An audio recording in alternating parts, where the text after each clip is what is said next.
Hi guys, my name is Connie and I am with Connie's Exclusive Creations. I am here today to show you guys how to do single knots and ventilating. Um, this process took me a very long time to learn. I've been doing this about 8.5 years. So when I was trying to learn it, very difficult for me because at that time the only thing that they had was videos of factories in China. And I was just like, oh, whoa, I don't know if I could be able to do this. They were going so fast and so swift that I was just like, I don't know what they're doing. So I said, well, I'll watch a couple more videos for about 2 weeks. Started ordering all of my things I needed, my needles, the hair, the cap and all that. I got it. I got my little mannequin. I put it on, and I could not do it. Took me 40 minutes to get one piece of hair in. I thought, this is not for me. But I was like, Connie, you've never given up on anything. You're going to learn how to do this today. So I tried for another 15 minutes. I got 2 strands in. Yay! And then I got 3, and I was like, okay, I can do this. But I was so slow, and it was like every other or every 3 times I try, I get a piece of hair in. So it was real hard for me when I was learning because I had to pretty much self teach myself by a video that was probably going 10 times faster than the normal person would do ventilating, because those girls in China, they do get down. I can say that much. So I am here today because I've had a lot of people who have been asking me, or they would just come in my office and generally be talking about how they're trying to make a wig and they're struggling and blah blah blah. Have no clue that I know how to ventilate, and they'd be like, "Yeah, I'm trying to make this lace wig," and I'm thinking they're talking about the pieces you buy and you just sew them on. They were talking about actually ventilating. And so I would start talking to them, and they was like, "Hey, you need to start teaching a class so I can learn." And I am one, I have no problem with teaching anyone anything. I do want people to learn, because I like to see people grow, So that's why I'm here today. I'm just going to put this little tutorial on here, and then probably later on in the year, I probably will be having that seminar. So I will keep you guys posted. And if you want to come down, learn all the tricks, the techniques of making wigs, ventilating, and a whole bunch of other things that I can teach you, I am very excited if you will come down and hang out with me. So we're going to get started. This here is my needle. As you can see, I got a rubber band on it. My rubber band, my cushion, like how they have the pens now where they have the cushions on them. So when you're writing for a long time, this helps out a whole lot. Because when you're ventilating, when I ventilate, I usually do it for at least 8 hours when I'm making a wig. So that's a long time to be, pressing like that. And your hands tend to get numb. So this here kind of helps relieve that a little bit. So, find your rubber band. If you have to use a Band-Aid, I used to use a Band-Aid, but then they kind of get old kind of quick and they start sliding, and it makes it hard to ventilate as well. And plus I don't like all that adhesive and that stickiness and all that stuff. So this here is what I use. I use this. And this one here is a German needle. There's 2 different kinds of ventilating needles. There are some that you can order that has a perfect 90-degree angle. It's a little bit harder to use because you have to kind of work your wrist a little bit more. So, it's kind of hard on your wrist. So I used a German ventilating needle because it is a lot more easier on the wrist when you're pulling the hairs through the lace. This here piece of lace, as you can see, I've got a couple of practice spots here that I use, but it's just a piece that goes on top of the wig when you're ready to finalize and put your last piece on your wig. So this here's the piece I'm going to be using today. As you can see, it's pretty durable, pretty tough. It stretches, so it does have some tension. That way, when you're pulling, sometimes we tend to pull a bit too hard and we'll pop holes in the lace, which isn't good because after a while they start to grow. So I have a needle, got my hair. I'm working with some synthetic hair today because I'm not going to take my good hair and be practicing because I need my hair. But this here is my turnaround. So you'll just take your hair It's usually thinner than this. The less hair you use, the better. So you get your turnaround in here. Hold it about like that. So we're going to get started here. So we're going to place needle here. We're going to just do some single knotting. You're going to pull your strand of hair.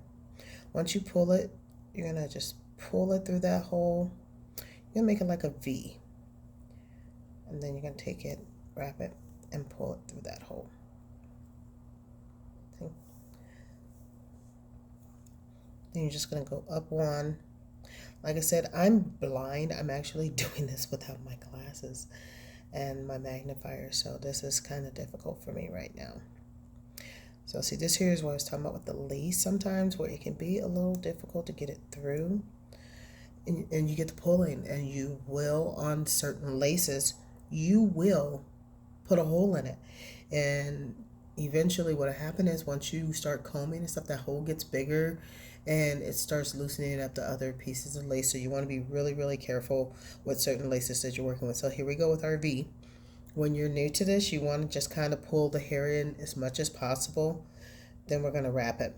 We're going to put it here, lay it flat, wrap it around. We're going to turn the needle, and then we're just going to pull the hair through.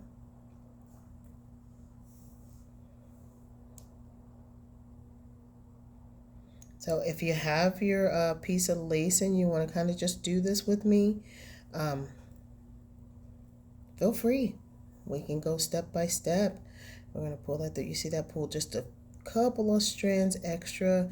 The needles will do that sometimes.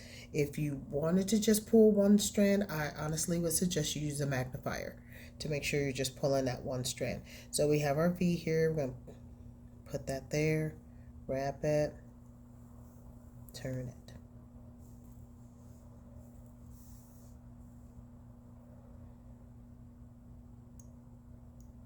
You just kind of want to go in rows. I'm right now currently working on a full lace wig that I am very, very excited about getting done. I'm going to pop a YouTube up of it every once in a while to kind of let you guys see my progress.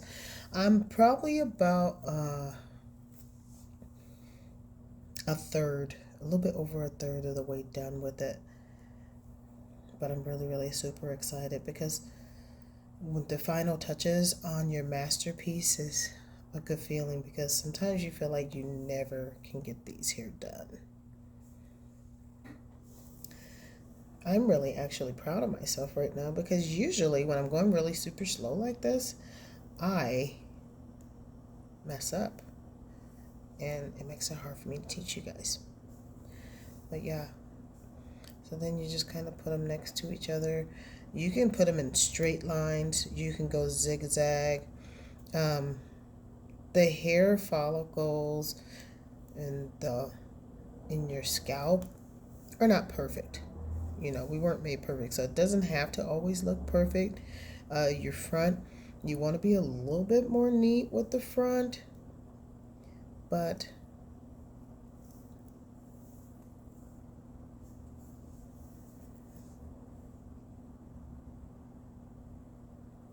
it's not that bad. Once you get used to it, like I said, it's not hard, but like I said, my biggest suggestion, make your hole as big as possible. Because if you do it the way that I do it, it's really, really hard. And that's where I was finding my mistake was at. I was trying to do it exactly like how the women were doing it in China. And it does not work like that with beginners. So you have to take those baby steps. If you have to get you some practice lace, buy you some practice lace. Kind of learn it that way. You can always start off with a crocheting needle, getting practice with that with some yarn. That helps as well.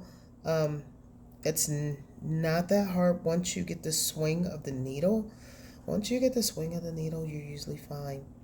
So this here are the single knots and how you do them. And the good thing about the single knots If you're doing your wig and you totally have them just too close together and it seems like it's so full you can't see the lining where it looks like a scalp, you can always remove these. You just flip them over, take you some tiny tweezers and just pull and they come right out.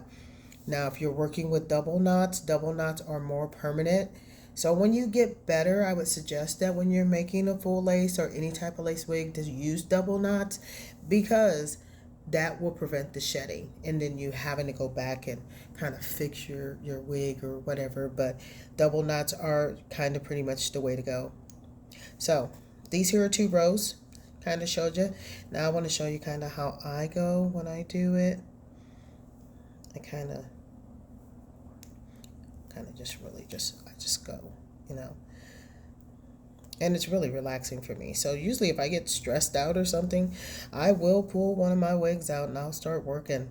And I don't think about anything because this here is something, it's almost like an old lady sitting there knitting. She'll sit there and she'll knit for hours and won't think about a thing. That's how I am when I ventilate. I just kind of just get my stuff out and just start going to town, you know. And it's you look up, hours have gone by and you'd be like, okay, where'd the time go? I have found myself spending from sun up to probably about 9-10 o'clock working on a wig. It is it's very time consuming.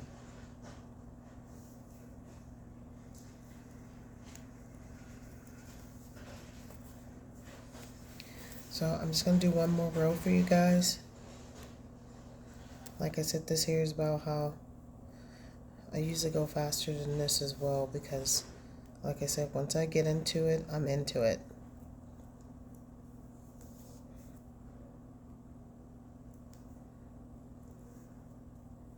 But once you get to this stage, you're going to be ready to rock. You're going to be ready to just make wigs and make wigs and make wigs and, you know, tell your friends you're making wigs, and then, you know, they'll ask you who did your wig, and you just say, hey, I did it. It's a very good feeling once you really learn how to do it.